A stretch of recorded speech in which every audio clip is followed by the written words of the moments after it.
Hello à toutes et à tous, c'est Merej et bienvenue dans cette nouvelle vidéo. Dans cette vidéo, je vais vous donner mes astuces personnelles sur la finale balle rebondissante.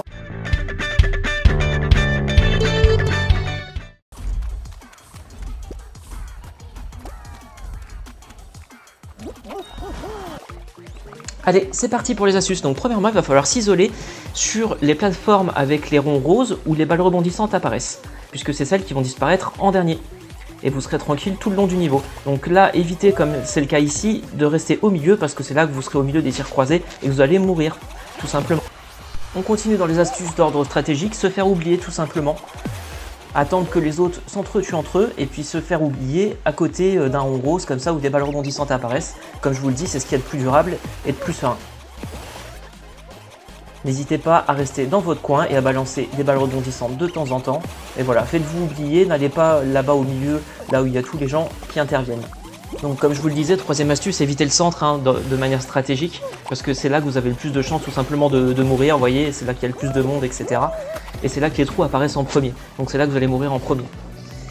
Astuce 4, laissez les gens s'entretuer, toujours dans la même stratégie, laissez-les bien s'entretuer entre eux. Se débarrasser des bombes également, parce que vous allez attendre de votre côté, mais il faut se débarrasser des bombes, parce que ce sera moins dangereux pour vous si des adversaires vous lancent des bombes, il y aura moins de dommages collatéraux. N'hésitez pas du coup à chaque fois qu'une bombe apparaît dans le rond rose à côté de vous, à la prendre et à la remettre au centre de temps en temps, ça pourra tomber sur des personnes. Aussi agripper les personnes sur les bords, il ne faut pas oublier que vous avez toujours cette possibilité d'agripper les gens, et d'ailleurs vous allez tuer plus de monde sur ce niveau en agrippant les gens plutôt qu'en utilisant les balles rebondissantes. Alors parfois le fait d'agripper les gens ça dure un certain temps, essayez de les mettre le plus possible dans le vide, là vous voyez j'essaie de le pousser dans le vide ou de me décaler sur le côté pour qu'il puisse tomber un petit peu, mais vous voyez c'est pas forcément évident, de temps en temps l'adversaire peut reprendre du terrain ou non, donc là il a réussi à reprendre du terrain sur le terrain orange, mais en tout cas voilà j'ai pas réussi à le pousser dans le vide là tout de suite, surtout j'y reviendrai plus tard mais il faut jamais lâcher en premier, là vous voyez. Et lui, il le sait, du coup ça peut durer un certain moment, mais c'est pas grave. Laissez les autres faire leur vie autour pendant ce temps-là, pendant la bataille, et vous surtout ne lâchez jamais en premier. Là, vous voyez, il est quasiment en train de tomber, je suis en train d'y arriver dans l'angle, j'essaie de le pousser dans l'angle, et là, paf, une balle rebondissante, et il m'a servi de bouclier humain. Allez, maintenant on passe à des astuces de combat. Astuce numéro 7, c'est attraper les joueurs qui ont des balles rebondissantes pour leur faire tomber des mains, et éviter tout simplement qu'ils vous les balancent dessus. Ça peut être très utile. Vous voyez, comme ceci, hop, il arrive là, hop, il lâche la balle. Hop. Alors comme d'habitude dans le jeu, il est important d'avoir une bonne caméra. Ce que je vous invite à faire, c'est quand vous allez être au bord comme ça, c'est de bien regarder l'ensemble du niveau. Essayez d'avoir le maximum de joueurs possible dans votre champ de vision. Vous allez pouvoir anticiper comme ça les lancers de balles rebondissantes ou les personnes qui vont venir tenter de vous agripper. Alors il y a deux types de lancers quand vous saisissez une balle rebondissante, il y a comme ceci en faisant un plongeon et puis en la lâchant, et puis là comme je viens de le faire, en la prenant tout simplement et en la laissant aller tout droit, juste en la lâchant. Voyez. Les deux sont assez efficaces, sachant que le plongeon aura une plus longue portée si vous voulez tuer un ennemi à l'autre bout de la map. Donc là par exemple, hop, un petit tir et là-bas, paf, l'ennemi il tombe au milieu. Astuce numéro 10 pour survivre aux bombes. Donc là c'est votre stick directionnel qui va vous être utile. Il faut savoir que vous n'êtes pas du tout perdu quand on vous lance une bombe dessus, vous pouvez encore vachement vous rediriger dans les airs. Soit en allant à l'encontre du souffle de la bombe, soit justement, astuce numéro 11, en sautant sur les bombes. Si vous sautez sur les bombes, vous allez être propulsé plutôt dans les airs et vous allez pouvoir vous rééquilibrer. Ou alors là vous voyez ici faire une tête carrément pour empêcher le danger et ça va vous permettre de survivre. En tout cas vous pouvez contrôler votre atterrissage. Par contre, si jamais vous tournez le dos à la bombe, là par contre c'est beaucoup plus compliqué et en général vous allez mourir. Sautez rapidement pour vous extraire d'une mauvaise plateforme. Allez, dernier lot d'astuces qui concerne la partie finale, mettre la pression au dernier survivant. Donc dès que vous voyez qu'il n'y en a plus qu'un seul qui reste en vie, il faut lui courir après, il faut tenter de le saisir dans tous les sens. En tout cas, il ne faut pas le laisser respirer, il faut lui mettre la pression, ce qui peut le pousser, on va dire, à faire des erreurs. Et puis ça lui montre aussi que vous savez bien jouer et du coup il va être entre guillemets, il va moins tenter de trucs pour vous tuer directement. Donc ce que je vous conseille de faire, c'est que dès qu'il grabe une bombe, comme on l'a vu précédemment, c'est lui enlever des mains. Et sinon vous pouvez le suivre en lui balançant des bombes. Voilà, en tout cas il faut bien lui mettre la pression pour qu'il ait bien peur jusqu'au bout. Et le pousser à la faute. Surtout que quand il court, comme ceci, eh ben, il peut tomber sur des plateformes qui tombent, ou voilà, en tout cas la marge d'erreur pour lui est plus importante. Jamais relâcher la pression, pour le dernier c'est très important. Si ça part pas bien sûr en agrippage, et là c'est pareil, il faudra jamais lâcher en premier comme dit précédemment. Allez, vous voyez, ici hop, c'est parti, et surtout ne pas lâcher. Ne pas lâcher, c'est l'astuce numéro 14, l'avant-dernière. Bon, là j'étais avec un coéquipier, mais vous voyez, si jamais on lâche, là c'est ce que je vais m'apprêter à faire ici, hop, c'est perdu. Très clairement. Alors, ne pas lâcher, ça a aussi un autre bénéfice, c'est que lorsque vous agrippez quelqu'un et qu'il y a une balle rebondissante qui arrive derrière, vous allez pouvoir vous en servir comme bouclier humain. Et c'est pas vous qui sautez, c'est l'autre. Allez, dernière astuce, attention aux alliances, et ça c'est le cas notamment lorsque l'on est en groupe.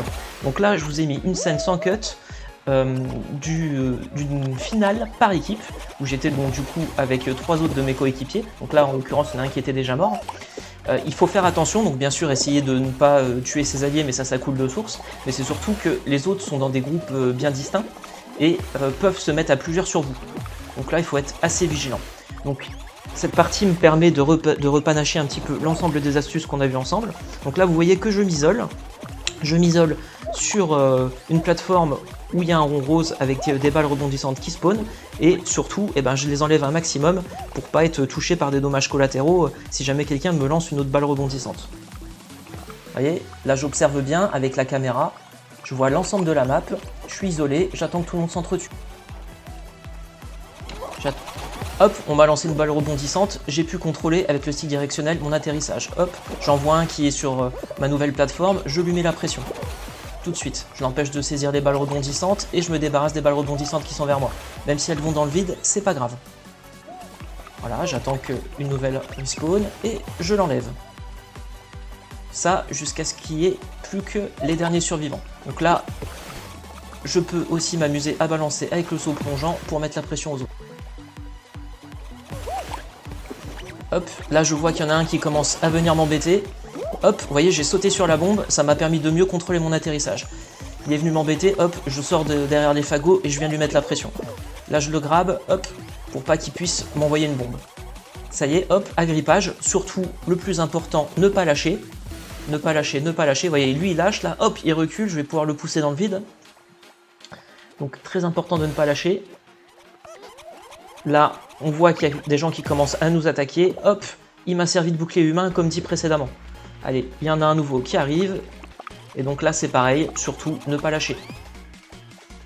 Donc lui, par contre, il lâche beaucoup moins. Donc il faut vraiment essayer de le mettre dans le vide. Là, c'est quand ça commence à se retourner un petit peu contre moi la tendance. Mais encore une fois, il va me servir de bouclier. Hop là, bouclier humain, il est tombé, pas moi. On est les deux derniers, du coup, il va falloir venir mettre la pression. Donc là, c'est parti, je me dirige vers lui, je vais lui mettre la pression. Hop, je le cours après, voilà, il a un petit peu peur, hop là, il prend la bombe, hop là, il panique, et j'ai gagné. Je vous remets également le finish de quelques petits top 1 que j'ai fait. Donc là, vous voyez, j'étais encore isolé sur une plateforme, j'attendais que tout le monde se tue. Donc là, c'était chose faite. Le dernier survivant, j'y vais, je lui mets la pression. Hop, je ne laisse pas saisir des balles rebondissantes.